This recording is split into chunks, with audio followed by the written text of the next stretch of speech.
चितबोनाही काहे मैया चिदया तोहराइले हो वहे चितबोनाही काहे मैया। एक भक्त माँ के दरबार में जाके माँ से बड़ी प्यार से अर्जी लगाता है और कहता है कि माँ मैं एक अबोध बालक आपका हर रोज आपके दरवाजे पे आता हूँ, हर रोज आपके मंदिर आता हूँ, हाजिरी लगाता हूँ, लेकिन मैया आपका ध्यान है तो कहाँ है। बड़ी प्यार से कहता है और कहता है क्या 1 2 3 4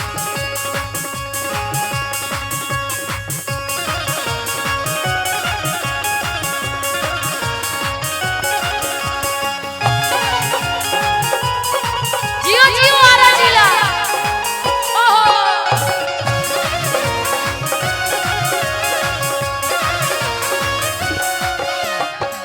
धोवती धोवती तोहरी मंदिरिया हथवा खियैले होवे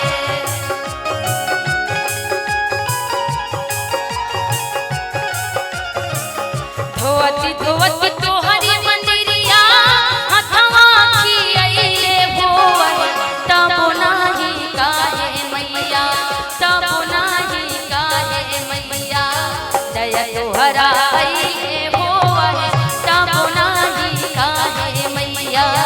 दया तोहरा ये होवा है तबो नाही काहे।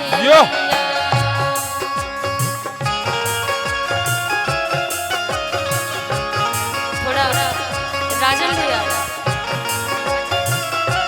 हुड़किया बजा दीजिए गाने में।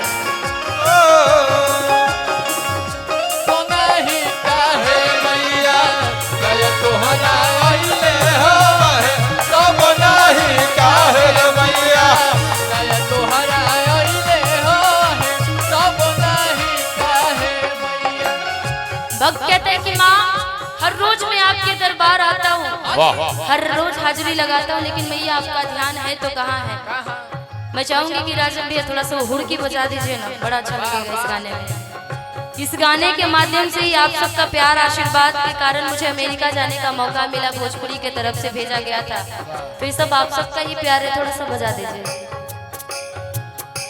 कौआ बोले से पहले आइला मंदिरावा आइला मंदिरावा हो आइला मंदिरावा सेवा में हाजिर बाटे हमारी शरीरावा हमारे शरीरावा हो हमारे शरीरावा सेवा में हाजिर बाटे हमारी शरीरावा तोहरी शरीरावा हो तोहरी शरीरावा गवती गवती तोहरी भजनिया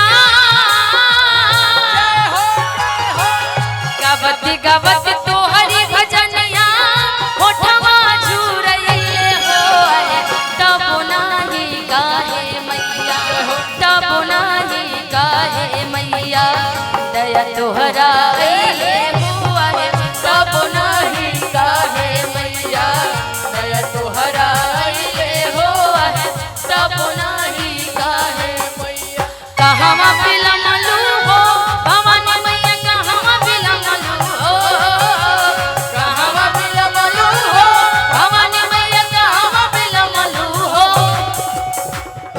अरे कोई बात नहीं, आप लोग जाएंगे तो और ज्यादा मार हो जाएगा। अरे वापस आ जाइए।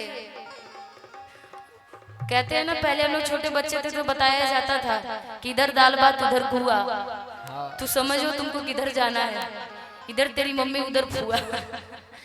अब सब उधर गए तो पता चले कि फिर वहाँ मार हो जाएगी। आ जाइए वापस सब लोग कि कहाँ बिलमलू हो भवानी मैया कहाँ बिलमलू हो कहवा बिलमलू हो भवानी मैया कहवा बिलमलू हो कहाँ बिलमलू हो भवानी मैया कहाँ बिलमलू हो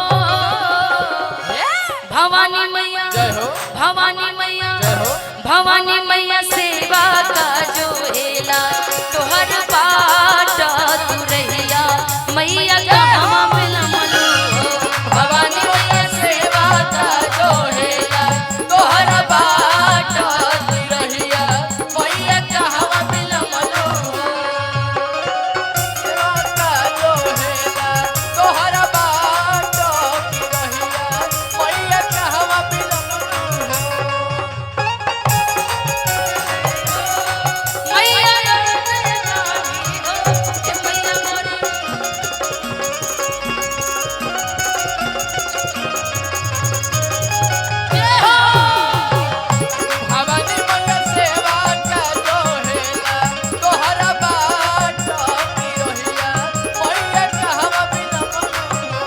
भवानी मैया सेवा का जो हेला तोहर बाट तू रहिया मैया का हम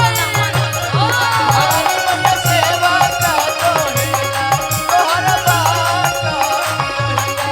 मैया कहवा बिलमलू भवानी मैया सेवा का जो हेला तोहर बाट तू रहिया मैया का हम बिलमलू भवानी मैया सेवा का जो हेला तोहर बाट तू रहिया मैया का हम बिलमलू भवानी मैया सेवा का जो हेला तोहर बाट तू रहिया मैया का हम बिलमलू। वाह, बहुत सुंदर प्रस्तुति। मैं तो